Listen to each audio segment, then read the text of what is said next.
Hello once again. Thank you for being with me again today. I'll leave two links at the end of this message for your reference. One of them is scientific and the other one is a strong musical message that says it all about modern medication.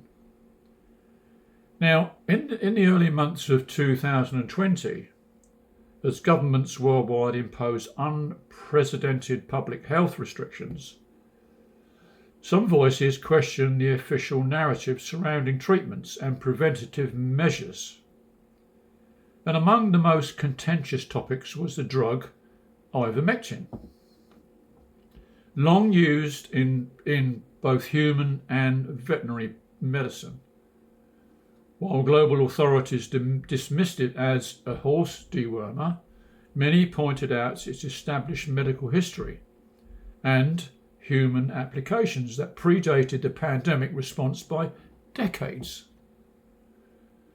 Ivermectin's story began in the early 70s when Japanese microbiologist Satoshi Omura isolated a soil-based compound with remarkable anti-parasite properties. And he collaborated with a guy called William C. Campbell, and the pair's work would lead to the drug's global use against parasitic infections in humans and animals alike.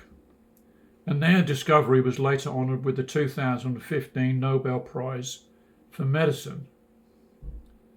And Ivermectin has been approved for Ivermectin has been approved for human use since 1987, saving millions of people from river blindness and intestinal parasites. But during the COVID-19 crisis, the drug became the subject of a fierce and polarised debate, hotly pursued by Big Pharma, of course. Advocates of the drug, including many professors, doctors and researchers, cited studies suggesting possible antiviral benefits.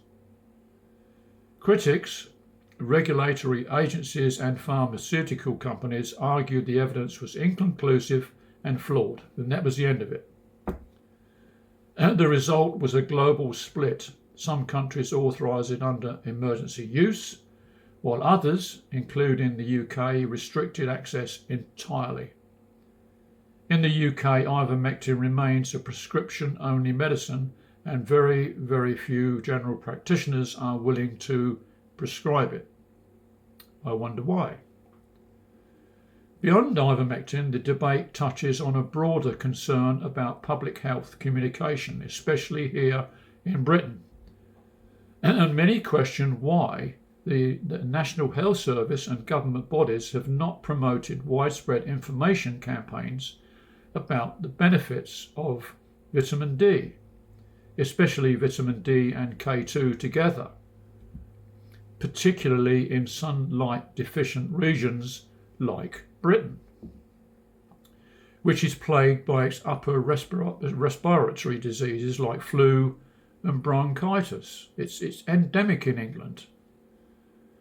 Nutritional scientists have long linked these vitamins, along with vitamin C, to immune support, especially during harsh winter months when respiratory illnesses spike massively.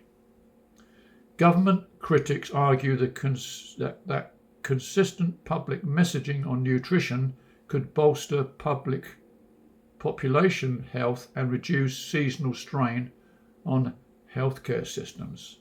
So why isn't it done?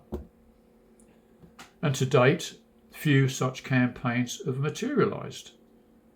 And the question remains, in an era of advanced medicine and instant global communication, why is so much potentially useful information left under the radar?